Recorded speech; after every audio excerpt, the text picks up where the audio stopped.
증권성 위협에 대한 규제 리스크도 별로 없고 최근에 뭐 은행 위기로 비트코인이 부각되고 있다.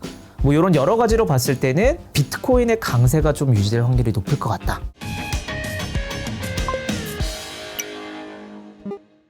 안녕하세요. 이호석입니다. 오늘은 헤이비트 경지윤 팀장님 모셨습니다. 안녕하세요. 안녕하세요. 네, 최근에 비트코인과 관련된 이야기들이 많고 관심들이 커졌어요. 특히나 미국에서 이게 저는 좀 인상적이긴 합니다. 네네.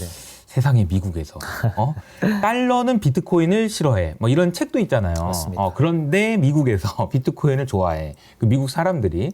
그래서 이 부분에 대한 설명을 좀 해주시면 좋을 것 같아요. 미국에서 지금 우리가 보고 있는 비트코인을 비롯한 암호화폐들 보면은 이전에도 말씀드렸던 것처럼 SEC가 되게 전방위적으로 때리잖아요. 네. 비트코인하고 암호화폐. 규제를 많이 한다고 네네. 그랬었죠. 근데 지금 상황에서 보면은 오히려 미국 그리고 미국 기관 투자자들이 비트코인을 굉장히 좀 좋아하는 것 같다. 돈을 넣는 것 같다. 라는 징후가 보이고 있습니다. 진짜 특이한 현상입니다. 맞습니다. 제가 보기에는 미국도 아니고 미국의 기관 투자자들이 비트코인을 좋아한다. 맞습니다. 세상에 이런 일이 온다니 뭐 이런 느낌인데 네네. 한번 내용을 좀 볼까요? 네네. 일단은 올해 다들 아시다시피 비트코인만 거의 60% 이상 올랐고 그리고 다른 이제 암호화폐들도 굉장히 엄청난 상승을 좀 보여주고 있습니다. 사실 뭐 좀 많이 빠져서 그쵸. 그런 것도 있습니다. 네. 근데 큰 폭의 상승을 했는데 그러면은 장기적으로 이걸 뒷받침해 줄 수 있는 유동성이 좀 충분하냐? 혹은 기관 투자자들이 계속 그럼 들어오고 있냐? 그래야 이게 그냥 반짝 상승이 아니라 그쵸. 장기적으로 오르는 신호가 될 수 있기 때문에. 그러니까 가격이 많이 오르긴 했는데 이게 지속적으로 올라갈 수 있는 거냐를 보려면 네네. 새로운 돈들이 들어오고 있는지를 좀 봐야 된다는 얘기예요. 맞습니다. 아직은 그건 아니에요. 네네. 결과적으로 보면은 엄청나게 대형 기관 투자자들의 유입은 보이진 않습니다.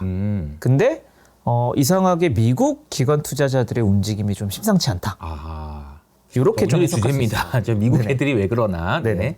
요거를 오늘 한 5가지 네네. 비트코인 금융상품의 변화 그리고 우리가 흔히 알고 있는 미국의 암호화폐 거래소인 코인베이스 프리미엄이라는 지표 네네. 그리고 세 번째로 비트코인 파생상품 시장 네네. 그리고 뭐 OTC 마켓, 스테이블 코인 등의 데이터를 봤을 때 전체적인 유입은 뭐 크게 인상적이진 않지만 네. 미국 기관 투자자의 움직임을 좀 주목해야 한다라고 네. 말씀드릴 수 있을 것 같아요. 천천히 이제 설명을 드리면은 비트코인을 기초로 하는 금융 상품이 지금 전 글로벌적으로 존재를 합니다. 네. 보통은 뭐 신탁이나 그리고 뭐 ETF나 뭐 펀드 등과 같은 이제 간접 투자 위주로 좀 많이 재편이 되어 있는데요. 아무래도 기관 투자자의 유입과 좀 많이 관계가 되어 있는 이런 금융 상품들이 올해 들어서는 조금씩 반등을 하고 있었습니다. 실제로 올해 1월부터 비트코인을 비롯한 암호화폐 시장에 상황이 좋다 보니까 네. 기관 투자자들도 이제 조금씩 들어오고 있는 상황이었죠. 그래서 이 이미지를 보시면은 테라 루나 그리고 FTX 사태 이후로 이제 계속 줄어들었던 이 금융상품의 AUM이 올해 들어서 조금씩 반등을 하고 있었는데요. 디테일하게 살펴보면은 비트코인의 가격은 지속적으로 상승을 하고 있는데 일단 주간 단위로 보면은 지금 이 이미지를 보시면은 암호화폐 금융상품의 자금 유출입이 순유출이 조금 더 큰 상황입니다. 이게 지금 X축을 보면은 네네. 뭐죠? 요게 이제 2022년부터 쭉 나온 거구나. 네, 맞습니다. 2022년 29번째 주부터 나왔는데 여기 161이라고 이제 보이는 첫 번째 구간이 보네요. 네네, 올해 들어서 첫 번째 2023년이죠. 주. 그러니까 이제 최근에 돈이 많이 빠졌네요. 맞습니다. 오히려. 이게 보시면은 1월부터는 상반기 방금 말씀드렸던 것처럼 한 1, 2월까지는 유입이 좀 많이 들어왔는데 이번 주와 지난주, 지지난주는 큰 폭의 유출이 발생을 했다. 네. 요걸 이제 어떻게 봐야 되냐라고 이제 보면은 네. 6주 연속으로 보면은 총 9,500만 달러의 유출을 기록을 했고요. 9,500만 달러. 네네. 2주 연속으로는 여기 보시면 아시겠지만 큰 폭으로 유출이 발생을 했습니다. 그래서 올 초부터 보면은 좀 자금 유입이 계속 있었는데 2주 연속으로 아예 순유출로 전환이 되었는데 다행히 비트코인과 뭐 이더리움 등의 암호화폐가 상승을 해서 빠져나간 것 대비해서는 AUM이 좀 많이 증가를 했어요. 네. 왜냐면 가격이 오르니까. 가격이 올랐으니까 AUM은 증가했는데 네네. 순유입은 커녕 오히려 돈이 빠져나갔다는 맞습니다. 얘기네요. 네네. 전체적으로 봤을 때는 순위 유출이 계속되고 있는 상황으로 이해를 해야 될 것 같고요. 네. 이거는 아무래도 미국 은행들의 위기로 인한 기관의 좀 리스크 회피 성향이 좀 발동을 했다. 그리고 일단 급하게 돈을 빼야 될 사람들이 많았을 거예요. 맞습니다. 이게 지금 여기저기서 이제 크런치가 오니까 야 있는 것 좀 팔아 뭐 이런 수요들도 좀 있었을 겁니다. 맞습니다. 아까 서두에 저 말씀드렸던 것처럼 전체적으로 유출이 발생을 하는데 그럼 미국은 어떤 상황일까? 아, 네네. 요거에 대한 데이터를 조금 자세하게 보면은 네. 일단은 미국의 기관 투자자는 요 세 번째 이미지를 보시면은 네. Growth by Exchange Country라는 이제 요 이미지를 보시면 뭐 오스트레일리아부터 브라질, 캐나다 그리고 아래쪽에 유나이티드 스테이츠라는 미국 지표를 이제 확인할 수 있습니다. 네. 그러면 이게 주간 단위, 그다음에 월 단위, 연 단위로 어느 정도 자금이 유입됐고 유출됐는지를 볼 수가 있는데요. 이번 주는 큰 폭의 유출이 발생을 했으니까 모든 이제 나라에 유출이 발생을 했습니다. 근데 자세하게 보시면은 미국은 마이너스 0.4. 요 정도면은 거의 한 40만 달러 정도 수준인데요. 미국은 크지 않았고 네네. 일단은 유출이 발생을 했는데 미국은 크게 발생하지도 않았고 월과 연 단위로 보면 오히려 계속 증가를 하고 있는 상황이다. 라고 해석할 수 달러는 있죠. 제가 말씀드렸지만 달러는 비트코인을 싫어합니다. 그런데 맞습니다. 이제 미국에서 지금 기관 네네. 투자자들이 이쪽으로 자금이 돈 들어오고 있는 것 같다라는 이야기예요. 네네. 비트코인 현물 ETF가 중심인 캐나다랑 독일은 이제 큰 폭으로 계속 유출이 발생을 했는데 비해서 네. 결과적으로 미국의 기관 투자자들은 꾸준하게 수요를 늘려가고 네. 있다라고 좀 해석을 할 수 있을 것 같아요. 두 번째로 계속해서 이제 영상을 보신 분들이라고 하면 이제 조금 익숙해졌을 만한 코인베이스라는 미국의 거래소가 있습니다. 글로벌 기준으로 바이낸스에 이어 2위 거래소기도 하고요. 네. 미국 최대 암호화폐 거래소죠. 근데 이 상장돼 있죠? 네, 맞습니다. 나스닥에 상장이 되어 있고요. 코인베이스는 일단 기본적으로 이 이미지를 보시면 아시겠지만 네. 기관 투자자의 비중이 굉장히 높은 거래소입니다. 자, 여기서 이제 남색이 기관 투자자, 맞습니다. 그리고 개인 투자자들이 분홍색인가요? 네네. 이게 표현돼 있는 거예요. 네네. 요 기관 투자자들이 오히려 코인베이스를 많이 이용을 하고 코인베이스도 기관 투자자를 위한 플랫폼인 뭐 코인베이스 프라임 이런 서비스들을 제공을 하고 있고 요게 한 1,500개 이상 기관이 참여를 하고 있는데 네. 쉽게 말하면은 일반 투자자는 바이낸스나 이런 거래소를 좀 많이 사용을 하고요. 아. 기관 투자자들은 좀 공인도 되어 있고 네. 뭐 상장도 되어 있고 재무 정보도 공개되어 있는 코인베이스를 많이 활용한다. 음. 이렇게 볼 수 있는데 결과적으로 그럼 코인베이스의 거래량이나 여러 가지 지표들은 기관 투자자의 움직임과 밀접하게 좀 관련이 있다라고 해석을 할 수 있겠죠. 그래서 코인베이스에서 나온 데이터들이 좀 의미 있게 봐야 될 게 좀 있는 것 같아요. 그 중에 가장 최근에 조금 핫한 아. 지표기도 하고 좀 많이 튀고 있는 지표를 하나 설명을 드릴 수 있을 것 같은데요. 요게 이제 코인베이스 프리미엄이라는 지표입니다. 아. 요게 쉽게 설명드리면은 코인베이스의 비트코인 가격과 바이낸스의 비트코인 가격의 차이를 나타낸 값이에요. 아, 한 번만 다시요. 네네. 코인베이스에서 거래되는 비트코인의 가격이 있을 거고 네네. 바이낸스에서 거래되는 비트코인의 가격이 있을 텐데 맞습니다.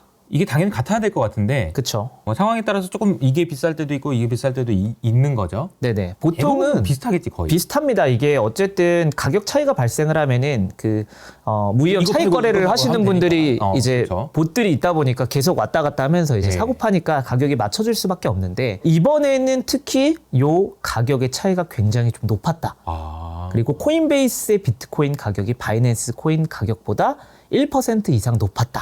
이렇게 해석할 수 있을 것 같아요. 아, 네네. 그러니까 보통 이게 1% 그럼 별거 아닌 것 같아도 그렇죠.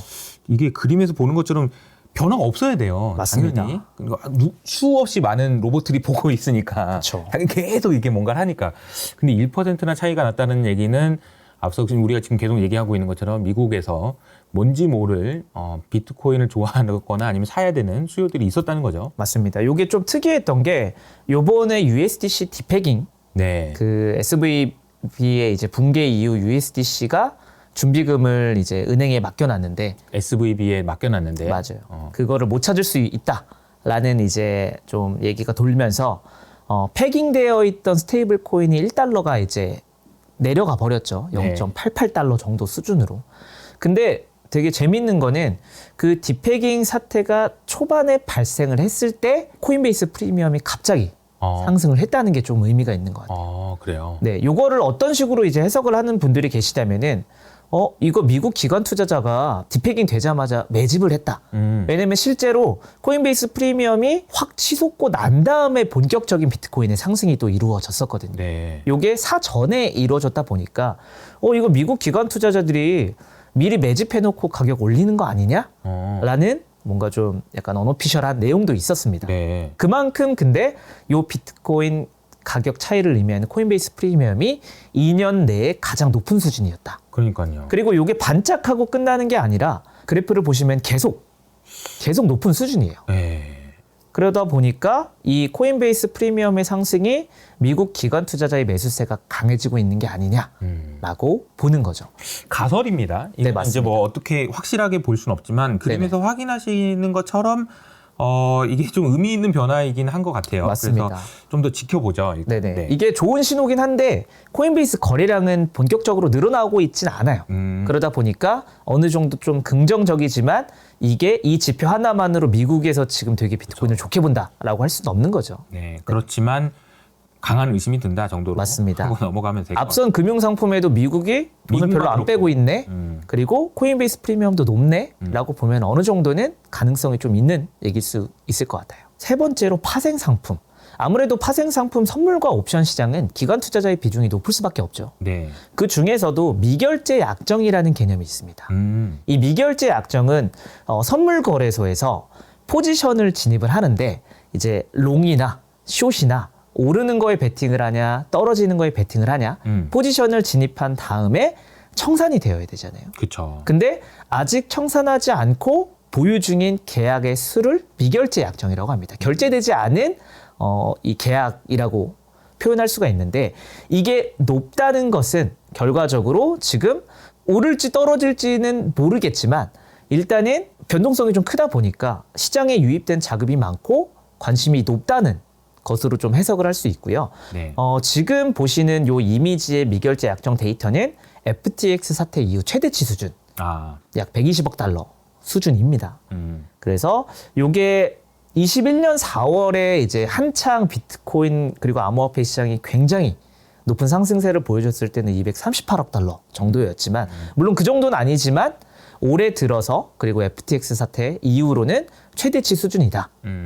그리고 전체적으로 이런 미결제 약정뿐만 아니라 옵션 시장의 데이터도 조금씩 거래량이나 이런 것들이 많이 상승을 하고 있지만 결과적으로 봤을 때는 뭐 사실 파생 상품이 비트코인과 이더리움 중심일 수밖에 없잖아요. 네네. 그러다 보니까 비트코인으로 자금 유입이 그래도 집중되고 있다. 파생 상품 시장에서도 이렇게 해석할 수 있을 것 같습니다. 미결제 약정은 그냥 쉽게 말하면 우리 지금 카지노의 비유를 많이 하니까 카지노에 지금 칩으로 바꿔가지고 들어가 있는 베팅 금액이 늘어나고 있다라는 걸 확인할 수 있어요. 네네. 테이블에 올려는 놓고 있는 그렇죠. 거죠. 올려놓고 있는 거죠. 네네. 그래서 이제 결정되면 가지고 결산하고 떨어지면 이제 그때 미결제 약정이 줄어드는 거고요. 맞습니다. 돈 넣고 이제 계속 있으면 뭐 선물이든 옵션이든 뭔가를 사가지고 아직 그 만기가 안 와가지고 어떻게 될지 모르겠는 그런 상황에 맞습니다. 있는 돈들이 늘어나고 있다라는 거는 어쨌든 관심이 많아지고 있다라는 거는 확실한 것 같아요. 맞습니다. 예전에도 많이 다뤘었던 뭐 실버게이트 네. 그리고 뭐 시그니처 뱅크 이런 것들이 암호화폐 은행이라는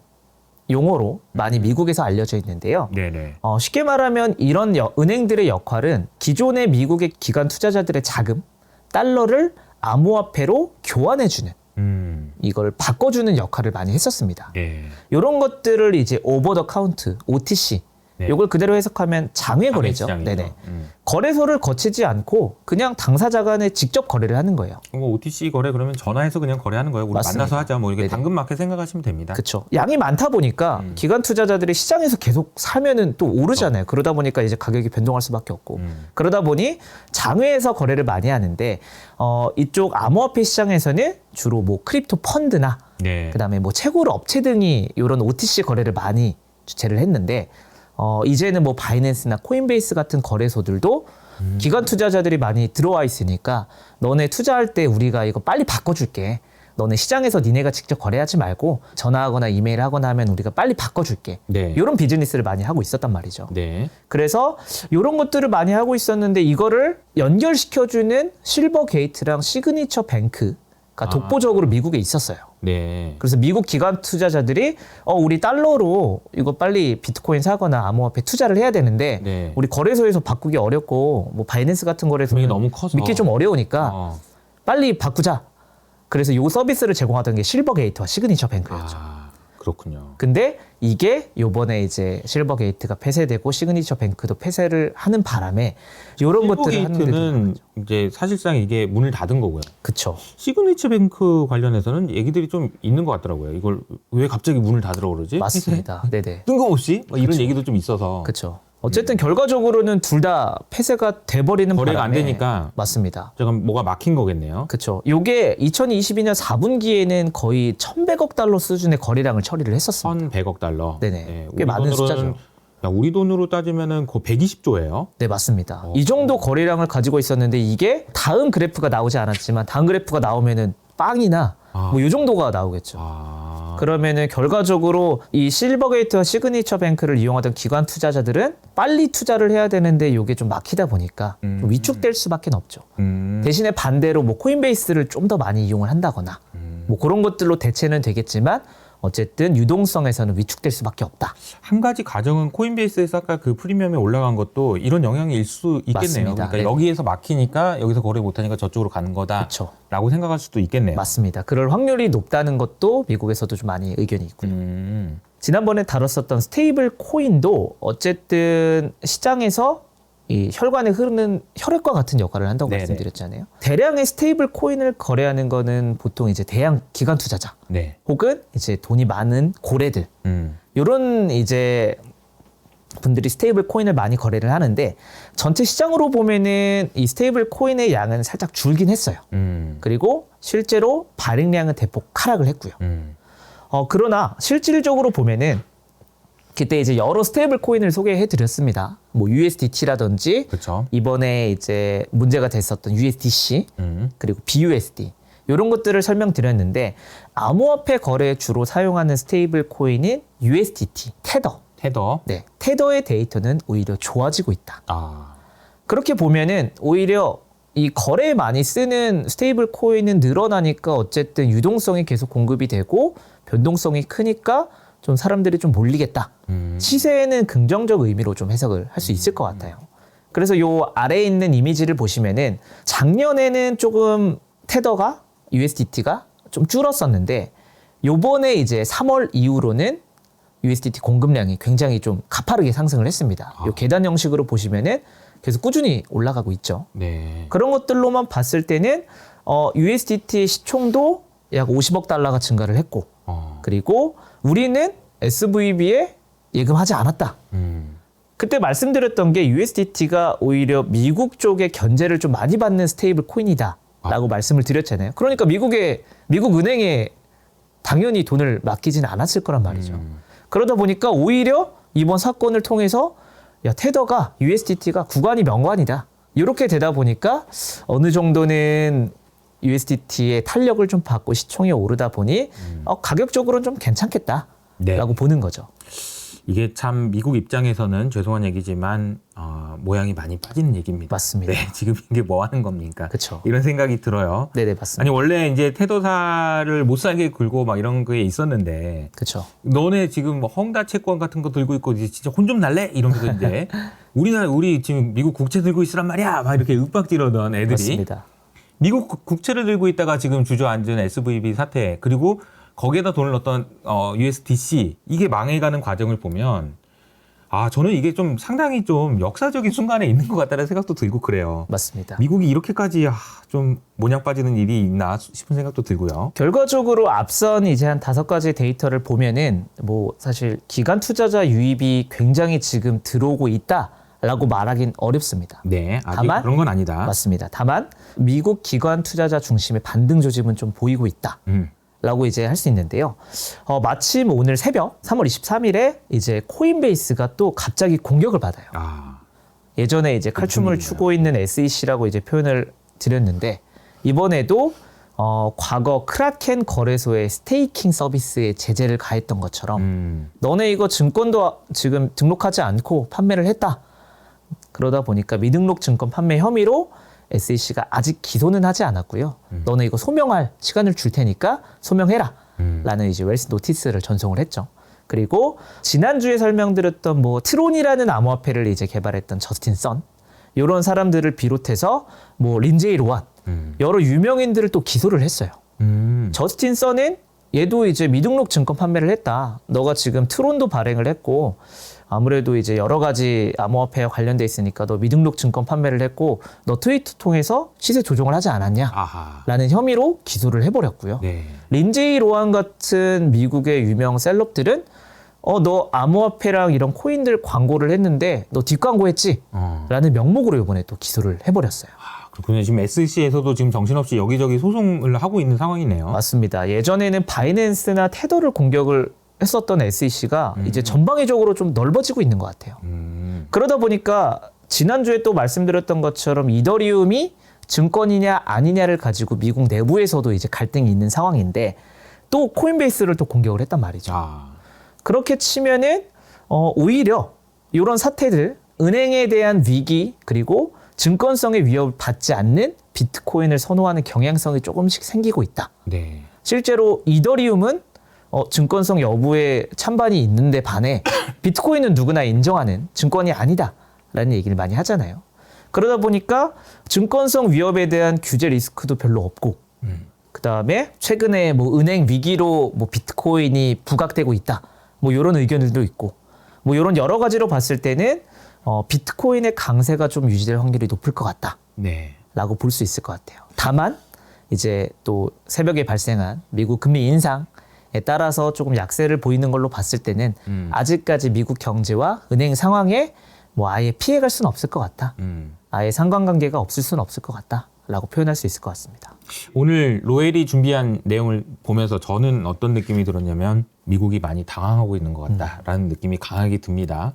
앞서 서두에 이제 농담처럼 달러는 비트코인을 싫어해라고 이야기를 했는데 지금 현재 잡금에 일어나고 있는 여러 가지 사건들은 미국에서 뱅크런이 일어나고 파월 의장은 괜찮다고 하는데 그 옆에서는 옐런 의장은 아니라고 하고 있고 이게 미국에서 일어나는 일이라고 상상하기 어려운 일들이 정말 많이 일어나다 보니까 달러에 대한 신뢰도 아마 미국 내에서 더 안 좋아졌을 가능성이 높고 이러다 보니까 차라리 비트코인이 낫다라고 생각하는 사람들이 특히 기관 투자자를 중심으로 생긴 것 같다라는 추정을 강한 의심을 할 수 있는 지표들이 지금 나오고 있는 거고요. 맞습니다. 그것이 미국 정부 입장에서는 매우 불편할 거다라는 생각이 좀 듭니다. 그렇죠. SEC 규제는 계속되고 있는데 오히려 미국 기관 투자자들은 사고 있다. 네. 이런 것만 봐도 지금 뭔가 디커플링이 강하게 뭔가 벌어지고 그렇죠. 있다라는 의심을 지울 수 없을 것 같습니다. 그래서 이게 앞으로 어떤 식으로 벌어질지는 지금 가격적으로는 예상하기가 참 어렵지만 아이러니하기도 하고 많은 생각을 하게 만드는 그런 내용이 아니었나 싶습니다. 네. 오늘도 좋은 내용 감사합니다.